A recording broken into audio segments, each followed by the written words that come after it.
नमस्कार दोस्तों, आज आईपीएल 2026 के 54वें और सबसे हाई वोल्टेज मुकाबले में रॉयल चैलेंजर्स बेंगलोर के हाथों मिली करारी शिकस्त के बाद मुंबई इंडियंस का इस सीजन का सफर अब आधिकारिक रूप से खत्म हो चुका है और इस शर्मनाक विदाई ने पूरी मुंबई पलटन को झकझोर कर रख दिया है।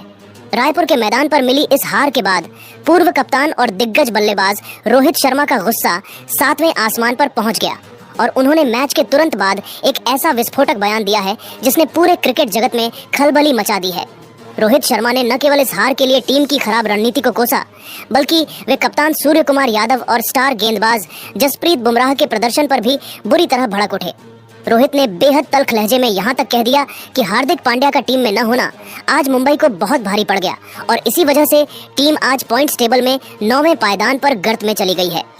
आज के इस विशेष और सनसनीखेज वीडियो में हम आपको रोहित शर्मा के उस एक एक कड़वे शब्द का खुलासा करेंगे जिसने ड्रेसिंग रूम के भीतर मचे घमासान को सरेआम कर दिया है। आखिर रोहित ने सूर्या की कप्तानी पर क्या सवाल उठाए, क्यों उन्होंने बुमराह की गेंदबाजी को इस हार का जिम्मेदार माना और हार्दिक को लेकर उनका यह बयान क्या मुंबई इंडियंस के भीतर मचे किसी नए गृहयुद्ध का संकेत है। वीडियो को अंत तक जरूर देखिएगा, क्योंकि आज बात केवल एक हार की नहीं बल्कि मुंबई इंडियंस के उस बिखराव की है जिसने 5 बार की चैंपियन टीम को अर्श से फर्श पर ला दिया है। मुंबई इंडियंस के पूर्व कप्तान और भारतीय क्रिकेट के हिटमैन रोहित शर्मा ने मैच खत्म होने के बाद जब मीडिया से मुखातिब हुए तो उनकी आंखों में साफ तौर पर दहकता हुआ गुस्सा और चेहरे पर एक गहरी मायूसी की परत दिखाई दे रही थी। उन्होंने बेहद भारी मन से अपनी बात की शुरुआत करते हुए कहा कि आज इस शर्मनाक हार के बाद मैं जो कुछ भी महसूस कर रहा हूं उसे शब्दों के किसी भी जाल में बयां करना मेरे लिए लगभग नामुमकिन है। मुंबई इंडियंस जैसी 5 बार की चैंपियन और विश्व की सबसे महान टी-20 टीम के लिए इस तरह से घुटने टेक कर टूर्नामेंट से बाहर हो जाना किसी बड़ी जिल्लत और अपमान से कम नहीं है। रोहित ने तकनीकी पहलुओं पर जोर देते हुए आगे कहा कि हमने बोर्ड पर 166 रनों का एक चुनौतीपूर्ण स्कोर खड़ा किया था, जो रायपुर की इस पिच के मिजाज को देखते हुए एक बेहतरीन लड़ने लायक स्कोर साबित हो सकता था। लेकिन हमारे मुख्य और सबसे अनुभवी गेंदबाजों ने जिस तरह से दबाव के सबसे अहम क्षणों में मानसिक रूप से घुटने टेक दिए, उसने जीता जिताया मैच प्लेट में सजाकर रॉयल चैलेंजर्स बेंगलोर की झोली में डाल दिया। रोहित का लहजा तब और सख्त हो गया जब उन्होंने सीधे तौर पर दुनिया के नंबर 1 गेंदबाज जसप्रीत बुमराह की तरफ निशाना साधा। उन्होंने कहा कि जब टीम को विकेटों की सख्त जरूरत थी और बेंगलोर पर दबाव बनाने का सही वक्त था, तब बुमराह अपनी उस घातक लय में बिल्कुल भी नजर नहीं आए।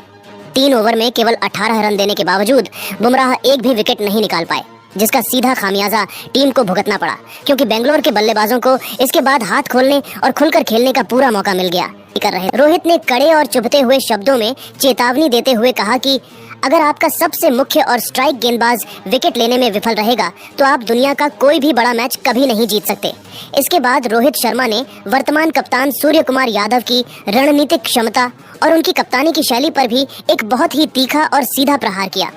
उन्होंने बेहद कड़वे अंदाज में कहा कि मैदान पर जो फील्ड प्लेसमेंट की गई थी और जिस तरह से गेंदबाजों का रोटेशन हो रहा था, वह इतना ज्यादा साधारण और औसत दर्जे का था कि बेंगलोर के बल्लेबाजों ने बिना किसी बड़े जोखिम के और बिना किसी दबाव के इस लक्ष्य का पीछा आसानी से कर लिया। रोहित शर्मा ने अपनी बात को एक अत्यंत विस्फोटक और कड़े अंत की ओर ले जाते हुए यहाँ तक कह दिया कि सूर्य कुमार यादव को कप्तानी की सूक्ष्म बारीकियों, रणनीतिक सूझबूझ और मैदान पर दबाव की स्थिति में तुरंत सटीक फैसले लेने की कला में अभी बहुत कुछ सीखना बाकी है। उन्होंने बेहद तल्ख लहजे में यह स्पष्ट कर दिया कि आईपीएल जैसे दुनिया के सबसे बड़े और कड़े टी-20 टूर्नामेंट में मैचों को अपनी मुट्ठी में करने के लिए केवल आपकी शानदार व्यक्तिगत बल्लेबाजी या आकर्षक शॉट्स काफी नहीं होते, बल्कि एक सफल कप्तान के तौर पर आपको शतरंज के माहिर खिलाड़ी की तरह अपनी हर चाल और रणनीति बुननी पड़ती है, जिसमें आज हमारी टीम पूरी तरह विफल रही। रोहित ने भारी मन से स्वीकार किया कि आज के इस निर्णायक और करो या मरो वाले मुकाबले में मुंबई इंडियंस की टीम रणनीतिक मोर्चे पर पूरी तरह से फेल और असहाय साबित हुई है,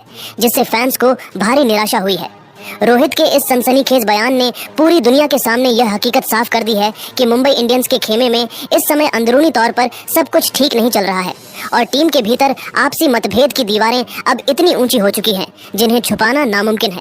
उनके इस रुख से साफ है कि टीम में सीनियर खिलाड़ियों और कप्तानी के बीच तालमेल की भारी कमी है, जिसका सीधा असर मैदान पर टीम के प्रदर्शन और खिलाड़ियों के बॉडी लैंग्वेज में साफ तौर पर देखने को मिल रहा है। यह बयान केवल एक हार की हताशा नहीं बल्कि टीम के भीतर मचे एक बहुत बड़े गृहयुद्ध का स्पष्ट संकेत है। लेकिन दोस्तों, रोहित शर्मा के इस पूरे इंटरव्यू का सबसे चौंकाने वाला, हृदय विदारक और सनसनीखेज हिस्सा तो तब आया जब उन्होंने बिना किसी संकोच के सीधे तौर पर हार्दिक पांड्या का नाम अपनी जुबान पर लिया। रोहित ने एक तरफ भावुक होकर और दूसरी तरफ थोड़े